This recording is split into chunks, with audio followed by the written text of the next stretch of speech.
When I practice yoga and I come to the mat, I do my best to come to the mat and be present with what is,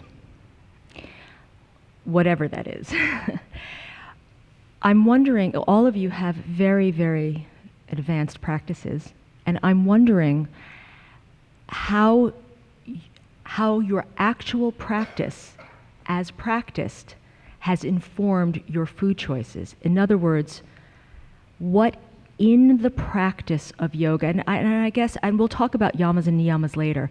Right now I'm actually specifically directing my question towards asana. What in the practice of asana, what has asana practice taught you about what you need to be healthy, balanced, and well? Anna. My practice has brought a lot of sensitivity and a lot of internal truth speaking. You know, like feeling for what makes my energy brighter or what dims it, or like one of my bottom lines is what brightens and dims my spirit. So I really liked what Adil was saying about what feeds his spirit. And feeling for how do I do my poses in a way that creates that brightening. And so that has managed to thin out and drain out a lot of the numbness and the scarring and shields that I lived with, so that I can now perceive, I can feel what the effect of anything has on me, whether it's an alfalfa sprout or some mousse or a toxic relationship, right? Because we eat all of those things, or some of us do. So feeling for the effects of my life around me, and then using my yoga practice to find what's balance in that. So it made me sensitive, gave me a sense of trust in my own ability to discern the truth for myself. That was really important.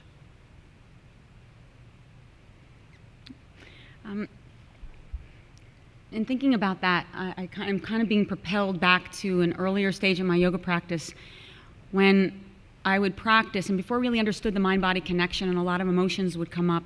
And at the time, I wasn't comfortable with the emotions. I didn't know what was coming to the surface, except that when I was done with the practice, I would be propelled to eat certain foods.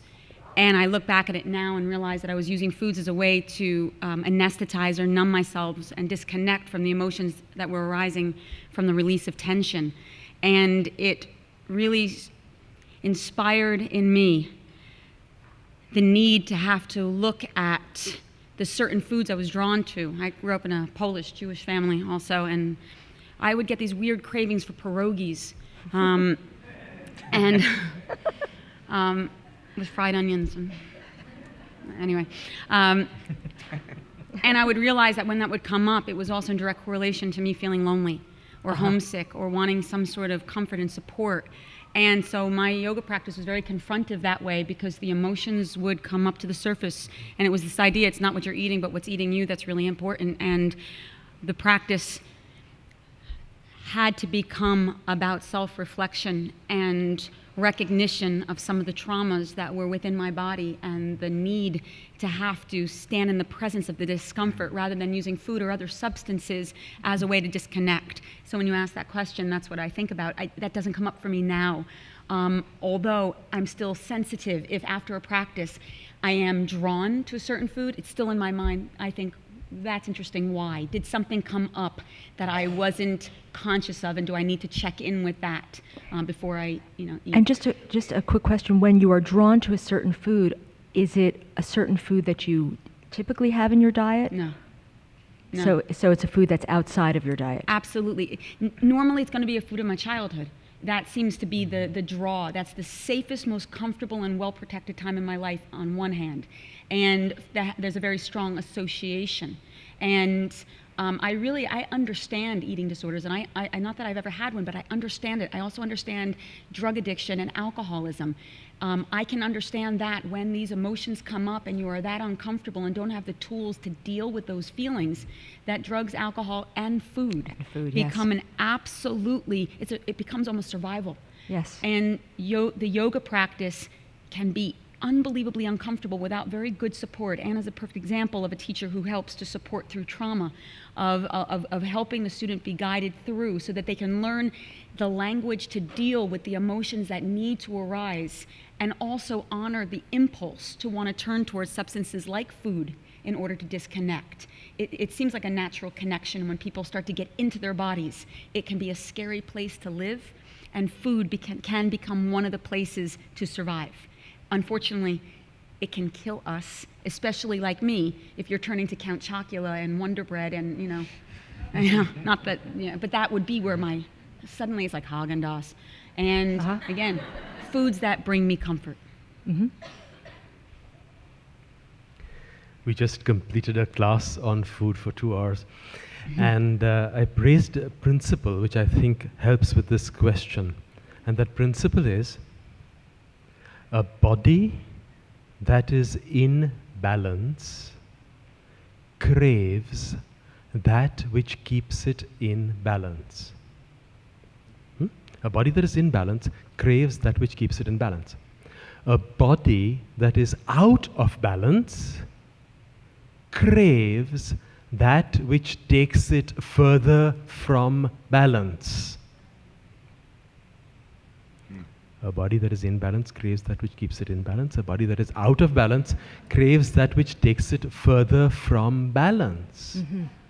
So when there is a craving in the general population, what we need to do is not stop the craving, but bring the body back into balance.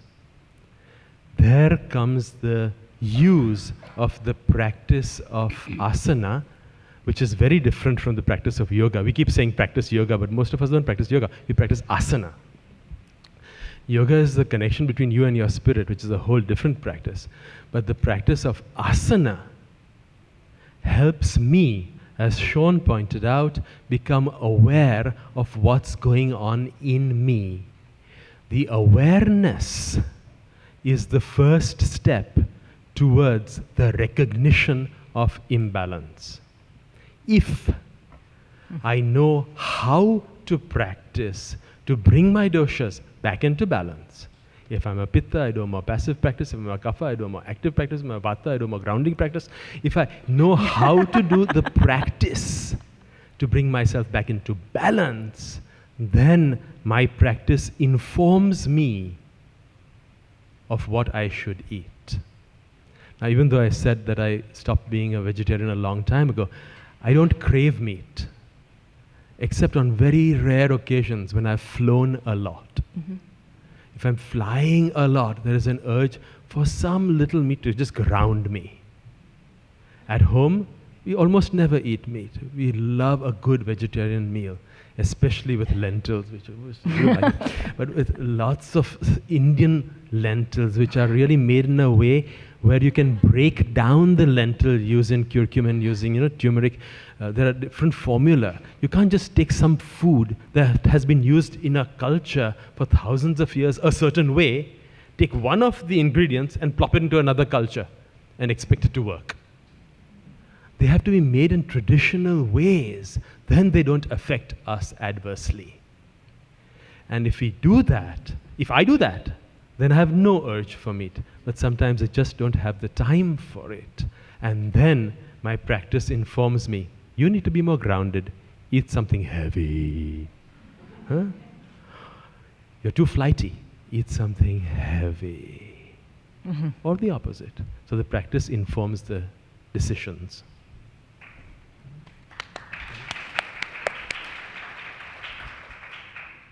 So I've, for quite a while now, been teaching these workshops called Yoga and Chocolate. And after the yoga's over, we have a chocolate truffle. And it's oftentimes, it has a buttermilk banana pudding and milk chocolate. It's not vegan, I apologize. And it's called the disco truffle. My friend makes these truffles, and you close your eyes, and it's like a little disco party in your mouth. It's so good. And you realize that there are other ways to reach the present moment than yoga, and that chocolate, for instance, is one of those ways. A little fun fact that the word stressed spelled backwards is desserts. So I have a mantra that I often share is that every day, if you could have a beautiful moment, a funny moment, and a delicious moment, and literally check them off once a day, if you don't have time for a physical practice, that you can reach that comfortable, relaxed, beautiful state through everyday passions. And yoga has taught me that something like a piece of chocolate or a sip of wine or a great song, when experienced in a ritualistic way, can get you there. So food is a gateway to the moment. Mm-hmm.